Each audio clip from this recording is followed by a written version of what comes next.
La persecución penal comunitaria se encuentra regulada en la mayoría de las leyes orgánicas del Ministerio Público de América Latina, en algunos casos con mayor claridad y en otros simplemente estableciendo que el Ministerio Público se encuentra al servicio de la comunidad.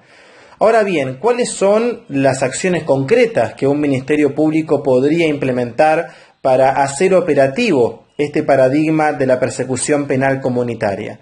En nuestra opinión hay 4 grandes modos de intervención a través de los cuales se podría implementar este paradigma de trabajo.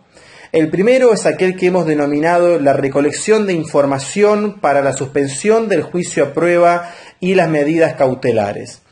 Como todos ustedes saben, los códigos procesales penales de los últimos años han establecido que la finalidad del proceso penal es la resolución del conflicto primario, es decir, priorizar la conflictividad de origen del imputado y el daño o dolor que se le ha causado a la víctima. En particular, le significa al Ministerio Público que en cada decisión o solicitud se tenga en consideración la situación personal del imputado y el afectado, y que esa decisión tenga como finalidad la resolución del conflicto o como mínimo minimizar ese conflicto que originó la causa penal entre ellos. Nosotros proponemos un enfoque en donde la suspensión del proceso a prueba y las medidas cautelares distintas a la prisión preventiva sean espacios idóneos para aplicar políticas fiscales comunitarias. Por ejemplo, mediante la identificación de espacios sociales o institucionales en donde los imputados puedan cumplir una medida cautelar o más aún una condición de la suspensión del juicio a prueba. Esto implica que los fiscales puedan realizar esa identificación con antelación, por ejemplo, entrevistando a líderes sociales de su comunidad e interiorizándose de posibles labores en las que podría colaborar el imputado. De modo que tengan información disponible al momento de litigar en las audiencias y proponer las salidas. Una segunda acción concreta es la coordinación con organizaciones públicas y privadas. Se ha instalado en los últimos años la idea de que los ministerios públicos deben abandonar una visión ingenua acerca de la criminalidad. De hecho, asumir el paradigma de la persecución penal estratégica significa entender que el fenómeno criminal gravita alrededor de grandes estructuras de mercado.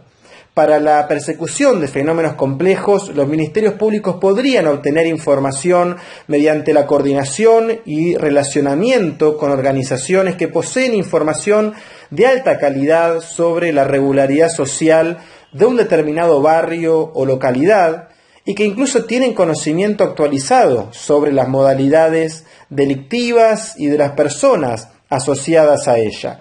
Esto permite maximizar los recursos sociales existentes. Por ejemplo, los organismos estatales disponen de información actualizada que es de suma importancia para la investigación de un fenómeno criminal, mediante el Registro Nacional de Personas y datos filiatorios, con el registro de inmuebles o rodados, los datos migratorios, entre otras fuentes públicas de información.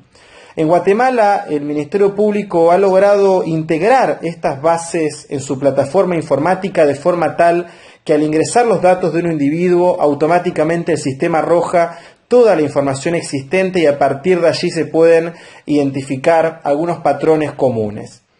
Una tercera modalidad de intervención es la relación entre las querellas y el Ministerio Público con una mirada puesta en la comunidad. Los últimos códigos procesales penales han ampliado el concepto de víctima y permiten que diversas personas y también entidades no gubernamentales se conviertan en acusadores privados. Esto ha generado que se produzca un espacio para que la comunidad pueda tener participación real y voz en el proceso penal.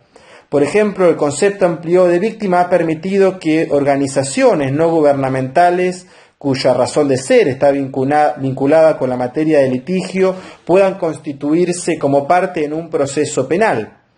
El caso más puntual se ha dado con las instituciones relativas a la lucha contra la corrupción que reclaman que ciertos fondos decomisados a funcionarios públicos puedan ser reutilizados para causas o fines sociales. Y la última modalidad de intervención es aquella que denominamos la aproximación y reconocimiento de las comunidades indígenas. Estudios recientes marcan que en la región existen más de 800 pueblos originarios y que una gran cantidad de países posee una alta población indígena, como Bolivia con un 62% o Guatemala con cerca de un 40%. Si bien se han producido avances en algunos países en relación al reconocimiento de las comunidades indígenas, lo cierto es que en términos generales no se ha consolidado una política que establezca con claridad al interior del Ministerio Público que estas comunidades tienen mucho para aportar. Se vuelve necesario entonces que por un lado los ministerios públicos reconozcan a los pueblos indígenas como un actor y un interlocutor relevante al momento de tomar decisiones de persecución penal y por otro lado comprender que existen mecanismos de resolución de controversias que son utilizados por poblaciones indígenas y que se alejan de los modos tradicionales regulados en la justicia formal. Estas son tan solo 4 ideas para comenzar a pensar en acciones concretas en donde los ministerios públicos apliquen políticas fiscales en relación a la comunidad.